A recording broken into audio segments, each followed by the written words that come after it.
Hello बच्चा party pro classes Bhilwara. बेटा जी, आज हमने जो टॉपिक सेलेक्ट किया है वो टॉपिक सेलेक्ट किया है लीनियर इक्वेशन की वर्ड प्रॉब्लम्स को सॉल्व करने का। लीनियर इक्वेशन वर्ड प्रॉब्लम्स को सॉल्व करने के लिए हम दो तरह के मेथड यूज़ करने वाले हैं। If linear equation come into MCQ questions, यानी कि उनको शॉर्ट तरीके से कैसे किया जा सकता है, और if linear equation come in the step marking question, यानी कि बड़े नंबरों के क्वेश्चन में आ जाए, 2 मार्क्स 3 मार्क्स क्वेश्चन में आ जाए, तब उनको कैसे सॉल्व करना है। तो आज हमने सिर्फ एनसीईआरटी से रिलेटेड जो वर्ड प्रॉब्लम्स आपकी एनसीईआरटी बुक्स में दी हुई हैं वही वर्ड प्रॉब्लम्स को हम सॉल्व कर रहे हैं। इसके लिए बेटा आपको हमेशा वर्ड प्रॉब्लम्स को बहुत केयरफुली पढ़ना पड़ेगा। आप उसको रीड कीजिए, उसको केयरफुली रीड कीजिए। जैसे लाइक यहाँ पर मैं फर्स्ट वर्ड प्रॉब्लम ले रहा हूँ। 10 students of class 10th took part in a math quiz. If number of girls in is 4 more than number of boys, find the number of boys and girls who took part in the quiz. अब जैसा आपको पता है कि linear equation में हमें word problem को equation में कन्वर्ट करना होता है। कन्वर्ट करने के बाद हम उसे एलिमिनेशन, सब्स्टिट्यूशन, ग्राफिकल किसी भी एक मेथड से सॉल्व करते हैं, और सॉल्व करने के बाद हम उसका आंसर देते हैं। इफ क्वेश्चन इन 1 मार्क, इतना लंबा काम करना पॉसिबल नहीं है और टाइम कंज्यूम कर जाएगा। तो उसके लिए बेटा जी हम क्या करेंगे कि हमें जो ऑप्शन दिए हुए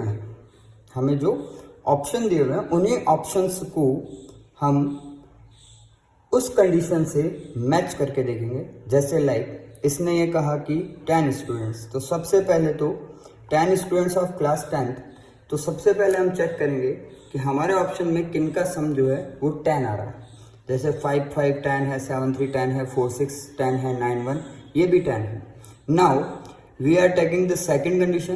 तो ये फर्स्ट कंडीशन से हमें ऑप्शन नहीं मिल रहा है तो हम सेकंड कंडीशन लेंगे। सेकंड कंडीशन में क्या कर रहा है, if number of girls is 4 more than number of boys, तो number of girls is 4 more than number of boys. तो यहाँ सब्सट्रैक्ट करके देखिए, 5 5 0 हो जाएगा, 7 - 3 यहाँ 4 आएगा आपका, 4 - 6 यहाँ भी 4 नहीं आएगा, 9 - 1 यहाँ भी 4 नहीं आएगा।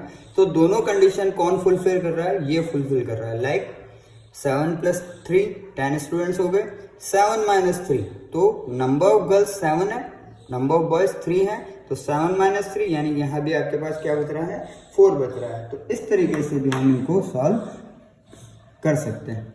तो यहां से चेक कीजिए। अब अगर यही क्वेश्चन स्टेप मार्किंग में आ जाए,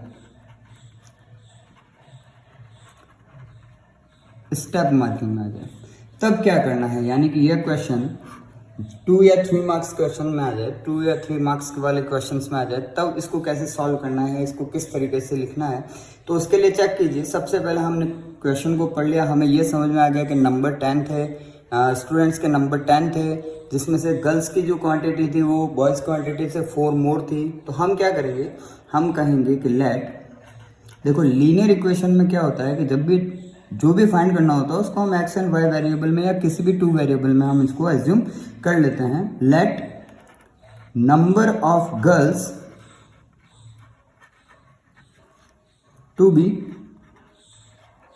एक्स, और उसी तरह number of boys to be y, number of girls to be x and number of boys to be Y.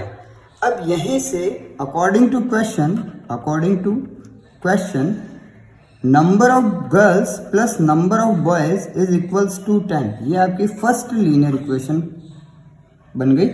उसी तरह सेकंड में कि number of girls is 4 more than number of boys, तो y + 4 यानी कि नंबर ऑफ गर्ल्स जो हमने x assume किया है, नंबर ऑफ बॉयज जो हमने y एज्यूम किया है। अगर हमें इन्हें इक्वल शो करना है तो कम बॉयज की क्वांटिटी थी, कितनी कम थी, 4 कम थी, तो हमने उसमें 4 ऐड कर दिया, तो x = y + 4, और वी कैन से दैट, इसी को हमने इक्वेशन 2 बना दिया। अब यहाँ पर हम इसे या तो एलिमिनेशन मेथड से सॉल्व कर सकते हैं या सब्स्टिट्यूशन मेथड से सॉल्व कर सकते हैं। तो देखो यहाँ पर मैं दोनों मेथड एक एक करके आपको बता रहा हूँ कि सबसे पहले जो ये हमने इक्वेशन सेकंड में जो वैल्यू बनाई है, किसकी वैल्यू बनाई है, x की वैल्यू बनाई। इसी वैल्यू को आप इक्वेशन 1 में पुट कर दीजिए on the place of x। x के प्लेस पे पुट करने के लिए हम बाय इक्वेशन 1 एंड इक्वेशन 2, ठीक है। एक बात और मैं बता देता हूँ बच्चा पार्टी कि सब्स्टिट्यूशन और एलिमिनेशन मेथड दोनों का मोटिव एक ही होता है। दोनों मेथड में हम क्या करते हैं कि 2 वेरिएबल लीनियर इक्वेशन को हम ट्राई करते हैं कि हम 1 वेरिएबल लीनियर इक्वेशन में कन्वर्ट कर दें, और 1 वेरिएबल लीनियर इक्वेशन में कन्वर्ट होने के बाद में वो बहुत इजीली तरीके से सॉल्व हो सकती है। तो यहाँ पर मैंने क्या किया कि फर्स्ट इक्वेशन से x की वैल्यू को रिमूव किया, उसकी वैल्यू मैंने सेकंड इक्वेशन से रख दी, यानी कि x की वैल्यू मैंने रख दी, पुट कर दी y+4। अगेन फर्स्ट इक्वेशन में मेरे पास प्लस y इक्वल्स टू कितना आ गया 10, तो y ये हो गया 2y is equals to 10 plus 4 को ट्रांसफर किया -4, 2y 10 - 4 is 6, y is equals to 6/2 और 3। तो हमें यहाँ पर बॉयज क्वांटिटी मिल गई कि नंबर ऑफ बॉयज थे 3। अब इसी को यानी कि put y equals to 3 in equation 2, हमने इसको इक्वेशन 2 में पुट कर दिया। किसके लिए पुट किया? ताकि हम नंबर ऑफ गर्ल्स निकाल सकें। तो नंबर ऑफ गर्ल्स के लिए y की वैल्यू हमने 3 पुट की, +4 ऑलरेडी है, तो 3 + 4 इज 7। तो number of girls is 7 and number of boys is 3। This is your first linear equation word problem in NCERT book. अब चलिए इसी के साथ हम सेकंड इक्वेशन की भी बात करते हैं। सेकंड इक्वेशन क्या दी हुई है हमें? सेकंड इक्वेशन जो वर्ड प्रॉब्लम जो हमें दी हुई है, सॉरी इक्वेशन नहीं, सेकंड वर्ड प्रॉब्लम जो हमें दी हुई है वो दी हुई है 5 pencils and 7 pens together cost ₹50, whereas 7 pencils and 5 pens together cost ₹46. Find the cost of 1 pencil and that of 1 pen। यानी आपको एक पेंसिल और एक पेन की प्राइस फाइंड करनी है।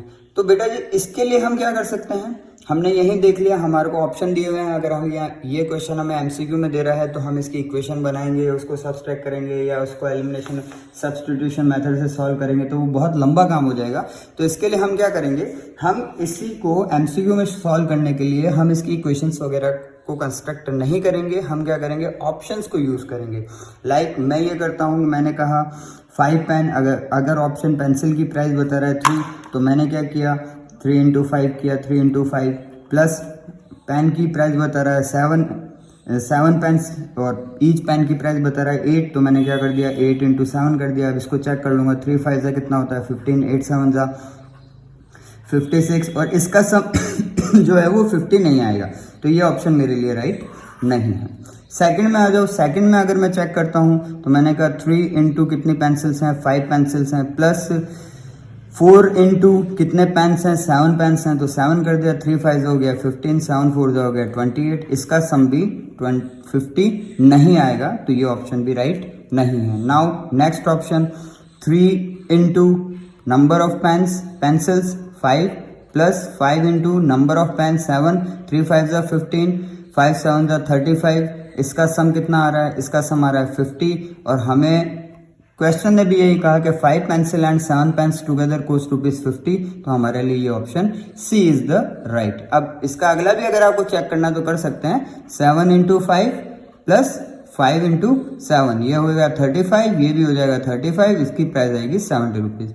अब इसको एक बार रीचेक वापस कर लेना, जैसे हमें ये पता लग गया कि ये भी हमारा ऑप्शन नहीं है, क्योंकि इसका सम भी 70 आ रहा है, 50 आना चाहिए। अब वापस से हम इसको, जो हमारा को करेक्ट ऑप्शन दिख रहा है, इसको हम सेकंड इक्वेशन से वापस से चेक कर लेंगे, जहां पर उसने सेकंड कंडीशन में आपको 7 pencils and 5 pens कह दिया। तो हम क्या करेंगे कि cost of pencil multiplied by number of pencil plus cost of pen multiplied by number of pen, तो 3 × 7 = 21 एंड 5 × 5 = 25, इसको ऐड करेंगे, ये आ गया 46। तो हमारी प्राइस दोनों में ही, ये जो ऑप्शन है ये हमारी दोनों कंडीशन को इक्वल मतलब सेटिस्फाइड कर रहा है, तो दिस इज और एमसीक्यू आंसर। इसके लिए हमें इतनी कैलकुलेशन यानी कि क्वेश्चंस वगैरह बनाने की ज़रूरत नहीं पड़ेगी। अब यहाँ से चेक कीजिए, अगर यही क्वेश्चन मुझे स्टेप मार्किंग में मिल जाए, स्टेप मार्किंग क्वेश्चंस में मिल जाए, यानी क्वेश्चन 2 मार्क्स और 3 मार्क्स का हो तो उसको कैसे राइट डाउन करना है तो वही करना है। और लीनियर इक्वेशन में जैसे लास्ट लाइन है ये सबसे इंपॉर्टेंट होती है कि find the cost of one pencil and that of one pen, यानी कि दोनों की प्राइस मांगी है तो इनकी जो वन पेंसिल और वन पेन की जो प्राइस है उसी को हम एक्स एज्यूम कर लेंगे। तो हम एक्स और वाई यानी वेरिएबल एज्यूम कर लेंगे। तो let cost of one pencil to be x और उसी तरह cost of one pen to be y. अब बेटा जी यहीं से हम सारी इक्वेशंस बनाना शुरू कर देंगे। हम इक्वेशंस को कैसे बना सकते हैं चेक कीजिए। हम इक्वेशन के लिए बोलेंगे कि जब एक पेंसिल हमारे एक्स रुपीज की है तो 5 पेंसिल्स के प्राइस यानी कि quantity multiplied by each price plus one pen price is y rupees तो 7 पेन की प्राइस यानी कि quantity multiplied by each pen price equals to together cost of ₹50। इसने यहाँ पर 50 बता दिया। ये यहाँ पर आपकी फर्स्ट इक्वेशन कंप्लीट हो गई। उसी तरह नेक्स्ट में quantity of pencil multiplied by each pencil price plus quantity of pen multiplied by each pen price is equals to 46 according to our question. 7 pencil and 5 pens together ₹46। ये हमारी 2 linear equation यहाँ पर complete हो चुकी है। अब बेटा ये अगर हमको इसको सॉल्व करना है तो कहीं से भी एक्स की किसी भी एक इक्वेशन से एक्स की या वाई की किसी भी एक वेरिएबल की वैल्यू बना लीजिए, नहीं तो आप इन दोनों को सब्सट्रैक्ट कर लीजिए। लेकिन सब्सट्रैक्ट करते वक्त हमें ये ध्यान रखना पड़ेगा कि हमारे पास किसी भी एक वेरिएबल की जो कोफिशिएंट की जो वैल्यू है वो इक्वल होनी चाहिए। तो यहाँ पर हम चेक करते हैं, इतना लंबा नहीं करेंगे, हम इसको सिंपल और शॉर्ट कर लेंगे। हमने बाय इक्वेशन फर्स्ट हमने क्या किया, एक्स की वैल्यू बना ली। तो एक्स की वैल्यू जो बाय इक्वेशन 1 बनेगी वो बनेगी 5x is equals to 50 minus 7y और 5 को भी ट्रांसफर कर दूंगा तो x is equals to 50 minus 7y and whole के अपॉन में 5। अब ये वैल्यू जो है इसको मैंने इक्वेशन 3 डिक्लेयर करके इसी वैल्यू को मैंने इक्वेशन सेकंड में रख देना है। और एक चीज याद रखिएगा कि अगर आप वेरिएबल वैल्यू इक्वेशन 1 से बना रहे हैं तो उसको वापस इक्वेशन 1 में ही पुट ना करें, उसको अदर इक्वेशन में पुट कर दें। तो बाय इक्वेशन 3 एंड 2 मैंने वैल्यू किससे बनाई थी, 1 से बनाई थी, मैं पुट कहाँ कर रहा हूँ, 2 में कर रहा हूँ। तो 2 में 7 इंटू एक्स के प्लेस पर मुझे मिल रहा है 50 minus 7y upon 5 and minus again plus again मुझे मिल रहा है 5y और इक्वल्स टू मुझे मिल रहा है 46। अब यहाँ से चेक करूंगा तो 7 को तो करो मल्टीप्लाई, 7 5 जा 35 यानी कि 50 इंटू 7 350, 7 7 जा 49, it will be 49y and by 5 plus में आ गया आपका 5y इक्वल्स टू 46। अब first we have to take LCM, 350 minus 49y plus अगर मैं एलसीएम लेता हूं तो कितना आएगा 5 प्लस 5 इंटू 5 कितना हो जाएगा 25y इक्वल्स टू 46। अब क्रॉस मल्टीप्लाई कर दीजिए, ये हो गया 350 positive negative 49y positive 25y, तो हमारे पास बचना चाहिए नेगेटिव y बचेगा 9 minus 5 4 minus 2 2 24y equals to 46 multiplied by 5। अब क्या करना है 24y को तो इधर ट्रांसफर करो, इस क्वांटिटी का मल्टीप्लाई करके इधर ट्रांसफर कर दो, यानी इनकी साइड्स को चेंज कर दो। तो 350 माइनस 5 6 जा 30 कैरी 3 5 4 जा 20 एंड 3 कैरी का इक्वल्स टू 24y। ये क्या हुआ नेगेटिव था, इधर आ गया पॉजिटिव हो गया। अब इसको अगर मैं सब्सट्रैक्ट करूंगा तो 120 इक्वल्स टू 24y और y is equals to 120 upon 24 से अगर मैं इसको डिवाइड करता हूं तो आई थिंक यहाँ पर ये हो जाएगा आपका 7 टाइम्स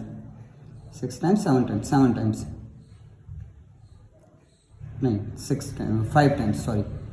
5 टाइम्स ये यहाँ पर आपका सब्सट्रैक्ट होगा 24 5 जा 120। तो ये आपकी वैल्यू आ गई y यानी किसकी वैल्यू है, y है पेन की वैल्यू, यानी ईच पेन कॉस्ट आपकी कितनी आ रही है ₹5।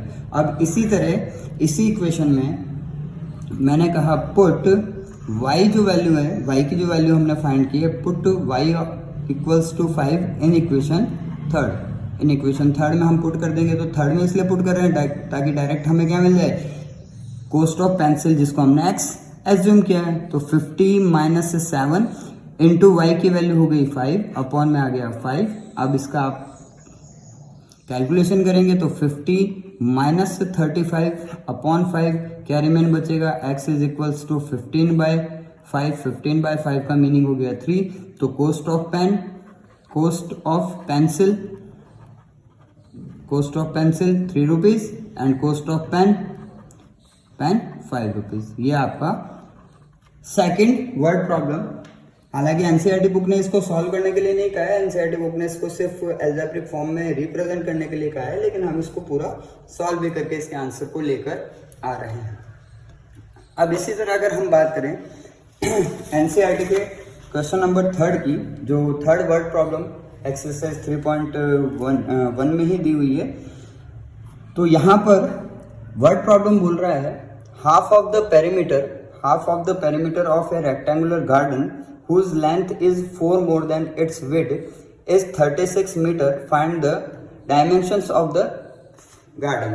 तो बेटा जी अगर यही क्वेश्चन एमसीक्यू में आ रहा है तो हमें दो चीजें देखनी है। सिर्फ हमें क्या देखना है, हाफ ऑफ द पेरीमीटर। अब हाफ ऑफ द पेरीमीटर का मतलब क्या होता है, रेक्टेंगल का पेरीमीटर होता है 2 multiplied by sum of dimensions, यानी कि सम लेंथ एंड विड्थ। तो हाफ का मतलब क्या होगा, 2 से डिवाइड कर दो, यानी कि आपको सिर्फ लेंथ और विड्थ, यानी कि पेरीमीटर की अगर मैं बात करूं, पेरीमीटर ऑफ रेक्टेंगल की अगर मैं बात कर रहा हूं, तो उसका फॉर्मूला होता है 2 इंटू सम ऑफ डायमेंशन, यहां बोलते हैं 2 इंटू एल प्लस बी। अब इसका अगर मैं हाफ कर दूंगा, हाफ पेरीमीटर, तो उसका मीनिंग हो जाएगा 1/2, यानी हाफ करना है किसको, पेरीमीटर को, l प्लस बी। तो क्या होगा, 2 से 2 कैंसिल हो गया है, तो हाफ ऑफ पेरीमीटर एक्चुअल में l प्लस बी है, यानी कि लेंथ प्लस विड्थ है। तो मुझे एक चीज जो नोटिस करनी है यहाँ पर, अगर एमसीक्यू को सॉल्व करने जा रहा हूँ तो पेरीमीटर होना चाहिए, हाफ ऑफ द पेरीमीटर होना चाहिए 36।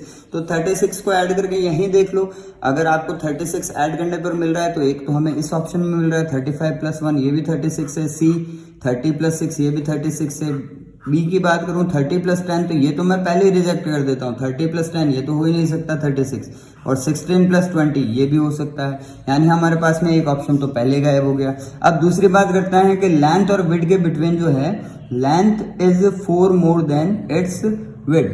अगर लेंथ 4 ज्यादा है तो आप इनको सब्सट्रैक्ट करके देख लो, जैसे 30 - 6 ये 4 नहीं आएगा, तो ये ऑप्शन भी नहीं है।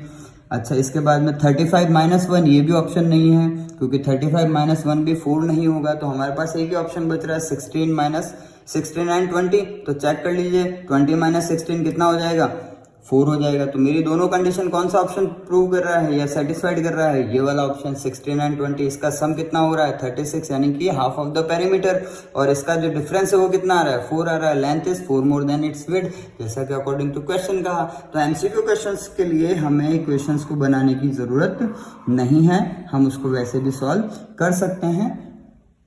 अब अगर यही क्वेश्चन स्टेप मार्किंग में आ जाए, स्टेप मार्किंग में आ जाए, तो हमें क्या करना है, हमें सबसे पहले वही करना है कि let length of rectangle to be x, और उसी तरह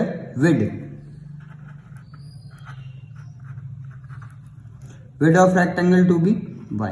ये हमने इस तरीके से एज्यूम कर लिया। एज्यूम करने के बाद अकॉर्डिंग टू क्वेश्चन चलते हैं। अकॉर्डिंग टू क्वेश्चन सबसे पहले उसने क्या कहा, length is 4 more than its width, तो लेंथ हमने x लिया है, अगर x में से मैं विड्थ को सब्सट्रैक्ट कर दूं तो मेरे पास 4 आना चाहिए।